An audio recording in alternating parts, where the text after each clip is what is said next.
Muy buenas noches, queridos feligreses de San Esteban Protomártir en Fuenlabrada.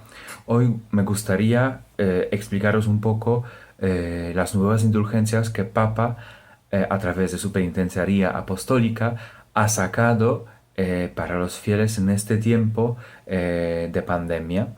Entonces, antes de que vamos a explicar esto, tenemos que hablar sobre algunas cuestiones previas. Un repaso rápido. Todos sabemos que en nuestra vida aparece de vez en cuando pecado. Pecado que es actuar con nuestro pensar, con nuestro actuar, con nuestro también nuestra omisión contra la ley de Dios, contra la ley de Dios, contra los mandamientos de Dios o de la iglesia. Entonces, ¿qué pasa? ¿Qué conlleva consigo el pecado? Pues pecado siempre conlleva una pena que no es un signo de que Dios quiere vengarse, no. La pena viene de naturaleza del propio pecado. Por ejemplo, cuando cometes un pecado grave, entonces conscientemente y libremente actúas algo contra Dios, pues te separas de la comunión con Dios. Y cuando te separas de la comunión de Dios, ¿qué significa esto? Pues vivir sin Dios es vivir en infierno. Y por supuesto tú aquí en la tierra no lo estás experimentando, pero si tú vas a vivir toda la vida en un pecado grave, consciente y libremente, ¿qué va a pasar contigo? Pues esta es la pena eterna. Pero también todos los pecados, incluso los veniales, causan una pena temporal que, que un día vas a tener que cumplir. Si no lo cumples aquí, lo vas a cumplir por ejemplo, por alguna penitencia, pidiendo el perdón y haciendo penitencia por el pecado, pues por buenas obras, llegará un día que habrá que cumplirlo en el purgatorio. Entonces, purgatorio es un sitio donde los fieles que tienen pecados, que tienen este desorden del amor a Dios, que este desorden se arregla. Entonces ya sabemos que hay pena eterna, hay pena temporal causada por el pecado. Ahora, ¿cómo se quita pena eterna? ¿Qué haces cuando cometes pecado grave? Pues inmediatamente hay que acudir a la confesión. Y el perdón de Dios que recibes a través de la confesión te quita la pena eterna, pero no te quita la pena temporal. Entonces, nosotros tenemos que esforzarnos, pedir perdón, hacer obras de misericordia, por ejemplo, vivir las situaciones difíciles ofreciéndolo al Señor también por nuestros pecados, para quitar estas penas. Aquí es también el tiempo. Y lo que se queda para el purgatorio, se queda para el purgatorio. Ahora, ¿qué es la indulgencia? La indulgencia es la remisión ante Dios de la pena temporal por los pecados, ya perdonados en cuanto a la culpa. Y más adelante, que un fiel dispuesto y cumpliendo determinadas condiciones consigue por la mediación de la iglesia. Pues mira, la iglesia, por atar y desatar, tener este poder dado por Cristo, puede dar este don que es indulgencia, que es remisión ante Dios de esta pena temporal. Es decir, lo que tienes que pagar en purgatorio se te quita. Buena promoción. Entonces ya hay muchas indulgencias y ahora lo que se nos dio son nuevas indulgencias. ¿Cuáles son? Pues aquí voy a citar el documento tal cual como viene y porque ahí está puesto todo. Son generalmente lo separo en cuatro grupos porque así aparecen, porque es indulgencia para enfermos de coronavirus, sanitarios los que cuidan a los enfermos, los fieles por ocasión de pandemia, por la ocasión de pandemia y los moribundos. Vale, vamos al primer grupo. Se concede la indulgencia plenaria a los fieles enfermos de coronavirus, sujetos a cuarentena por orden de la autoridad sanitaria en los hospitales, en sus propias casas. ¿Qué significa esto? Pues si uno es enfermo de coronavirus, reconocido, porque está reconocido por la autoridad y le manda, tienes que estar en casa, pues estás en casa, tienes que estar en el hospital, pues estás en el hospital. Entonces, son primeros destinatarios. Ahora, sí, condiciones. Son condiciones que hay que cumplir. Con espíritu desprendido de cualquier pecado. Siempre, cada indulgencia tiene esta condición. Estar desprendido de pecado. ¿Qué significa todo esto? Pues quiero no cometer los pecados. No quiero cometer pecados. Quiero separarme de mi mala actuación. Si estuve cometiendo algún pecado anteriormente, pues no quiero hacerlo. A ver, imaginad que soy un ladrón, no soy buen ladrón, sino que soy un ladrón y caí enfermo de coronavirus y quiero recibir esa indulgencia, pues tengo que tomar decisión de no, de quitar el pecado, de no robar más. Entonces, espíritu desprendido, pues no quiero cometer cualquier pecado, no solamente este único. No quiero ser un pecador. Segunda cosa, se unen espiritualmente a través de los medios de comunicación y tenemos varias prácticas de devoción, incluso no especificadas, o si al menos rezan el credo, el Padre Nuestro y una piadosa invocación a la Santísima Virgen María, pues o enfermos se unen a través de medios de comunicación con alguna celebración de misa, rosario, vía crucis u otra forma, o recen credo, Padre Nuestro y una invocación a Santísima Virgen María, bajo tu amparo, por ejemplo. Son una parte condiciones. Miramos más condiciones. Ofreciendo esta prueba con espíritu de fe en Dios y de caridad hacia los enfermos, hacia los hermanos.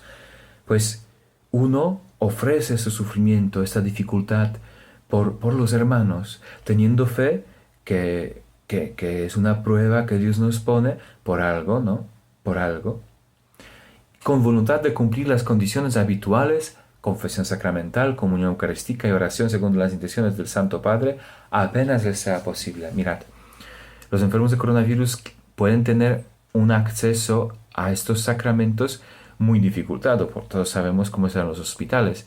Entonces, para recibir esta indulgencia, el enfermo tiene que tener esta firme voluntad de cumplir cuando les sea posible. Entonces, y quiero, Señor, confesarme, recibirte en la Eucaristía y pedir por las intenciones, es decir, pidiendo por las intenciones que Papa tiene, nuestro Papa tiene unas intenciones que cada mes se cambian o que tiene, entonces pedimos en esas intenciones.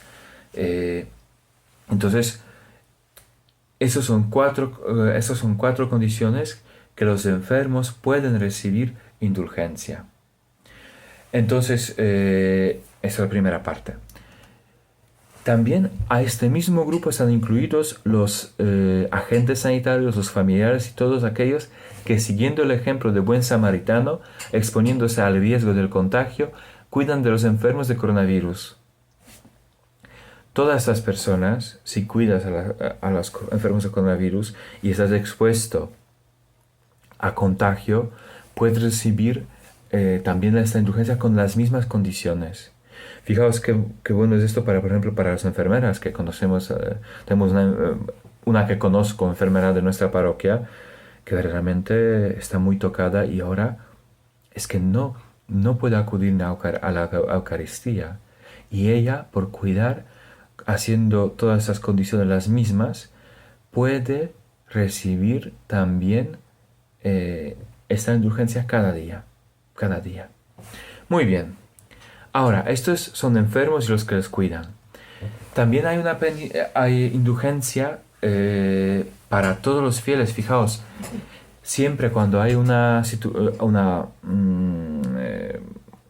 ocasión especial, por ejemplo, entre los ángeles, cuando hubo año jubilar, pues también hubo una indulgencia relacionada a esto.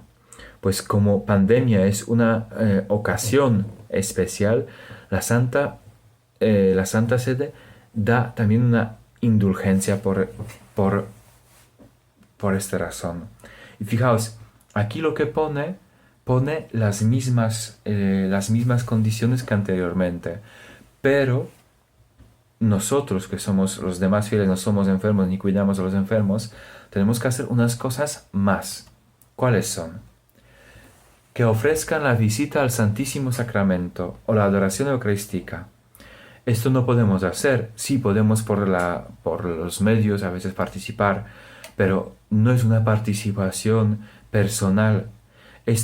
¿Por qué este documento lo pone? Porque hay cristianos en el mundo que sí pueden acudir a la adoración, a, a una visita al Santísimo Sacramento, porque las iglesias no están cerradas. O la lectura de la Sagrada Escritura durante al menos media hora, o el rezo del Santo Rosario, o ejercicio piadoso de Vía Crucis, o el rezo de la Coronilla de la Divina Misericordia. Pues estas personas, todas personas que somos nosotros, si hacemos una de estas cosas, y ahora, para implorar a Dios, por una intención concreta, para implorar a Dios Todopoderoso el fin de la epidemia, el alivio de los afligidos y la salvación eterna de los que el Señor ha llamado así. Entonces, mirad, si pedimos en esas intenciones y hemos cumplido las mismas condiciones que los enfermos más, por ejemplo, hemos rezado la coronilla, yo rezo coronilla ahora todos los días a las 3 y algunos minutos por todas esas intenciones, pidiendo por fin de la epidemia, por alivio de los afligidos, también los enfermos, en especial la salvación de esos que el Señor ha llamado así, es decir, que murieron. Pues puedo obtener esta indulgencia, Y ahora hay tercer caso que me voy a detener un poco más, que es muy curioso porque aquí podemos ver el amor que Dios tiene a través de su iglesia. Pues la iglesia se da cuenta de que en estos tiempos muy difíciles es muy complicado el acceso a los sacerdotes. Entonces concede una indulgencia a las personas que están en punto de muerte. Entonces, la Iglesia concede a los fieles la indulgencia plenaria en punto de muerte siempre que estén debidamente dispuestos. ¿Qué significa debidamente dispuesto? Pues es una persona que quiere al Señor, que tiene ese deseo de salvar su alma. Es decir, que hay una disposición de corazón, una disposición de alma buena. Y hayan rezado durante su vida algunas oraciones. Mirad, aquí, de verdad, si se ha rezado algo en su vida, cualquier cosa, Padre Nuestro, por ejemplo, pues, entonces estas personas pueden recibir esta indulgencia. Y en este caso la Iglesia suple las tres condiciones habituales requeridas. Estas condiciones habituales es confesión, Eucaristía y oración por las intenciones del Papa.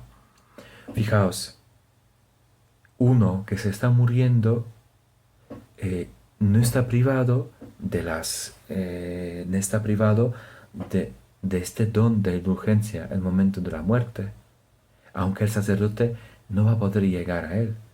Vale. Ahora podéis preguntar y hacer una buena pregunta.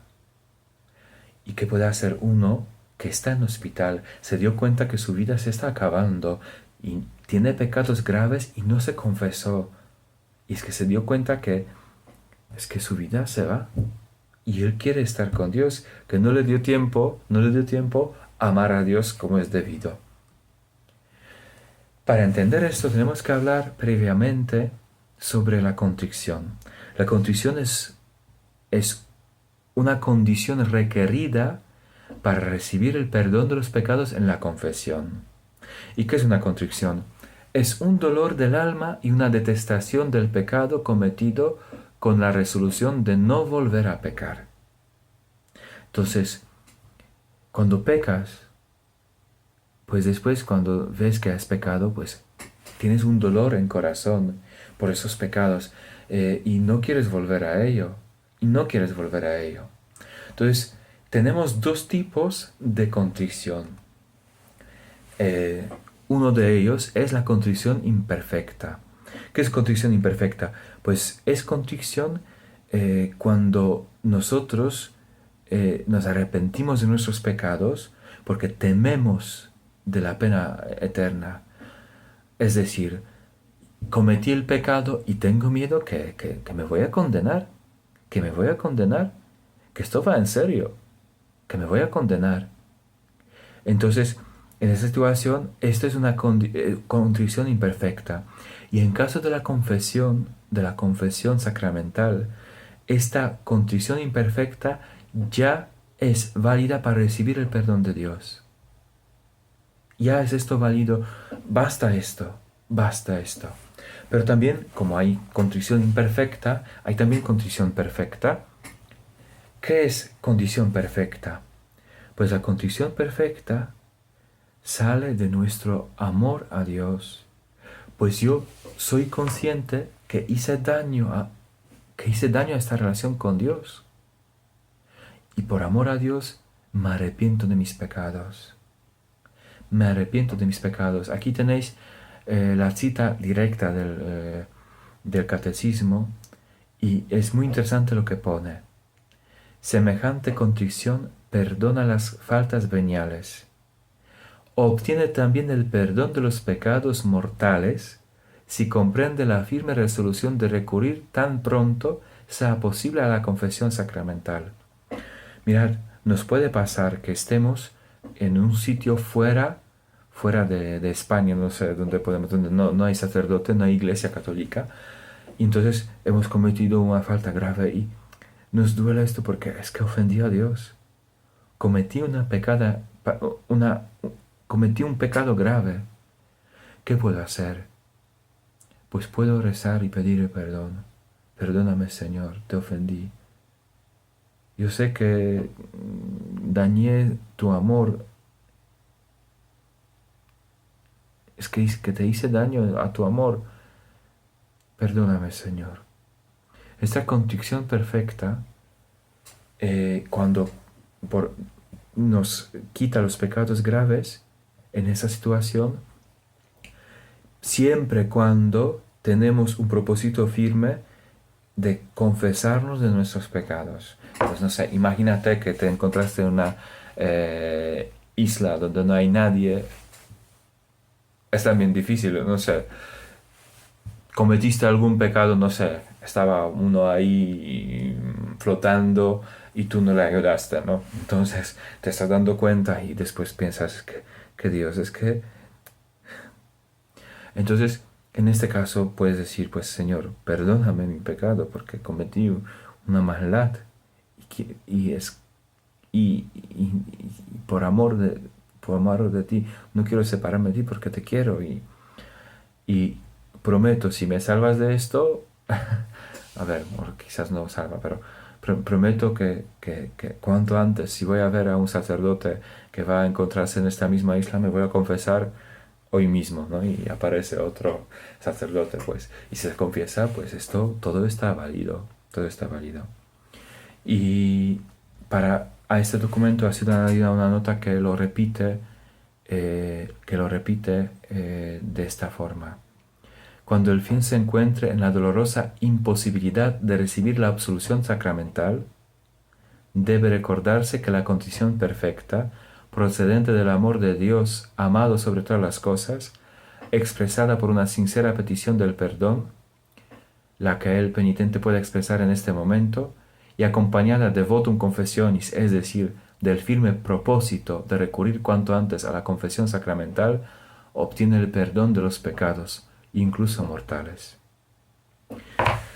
Pues queridos feligreses, mirad, ninguno puede decir que Dios la abandona. Y también esto se ve en la enseñanza de la Iglesia y en estos medios que la Iglesia nos da.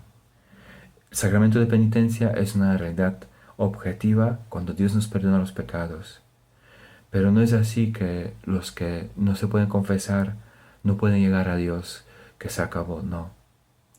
Pueden recibir un perdón de los pecados por su sincera contrición perfecta y pueden recibir esta indulgencia en el momento de la muerte. Qué bueno es Dios. Pues yo de este sitio, de mi cuarto en Cerro de los Ángeles, os invito a pedir por los enfermos y pedir por los moribundos. En especial, una forma muy querida por mí es la coronilla a las 3 de la tarde, a las 3 o a las 3 y algo, dependiendo también las posibilidades de cada uno. Pidamos por los enfermos y les encomendemos a nuestro buen Padre Dios y a la Santísima Virgen María, intercesora, Reina de la Paz, y a San José, que es un patrono muy bueno de buena muerte. Y pidamos por todos estos porque muchas veces están muy solos, muy preocupados y quizás muy agobiados porque no saben cómo prepararse bien. Pues pedimos para ellos las gracias. Y a todos vosotros os quiero bendecir de todo corazón. Que os bendiga y guarde Dios Todopoderoso, Padre, Hijo, Espíritu Santo. Amén. Esto es un postscriptum. Sinceramente lo estuve grabando no sé cuántas veces, intentando para que sea corto. Si ha sido largo, perdonadme. Adiós.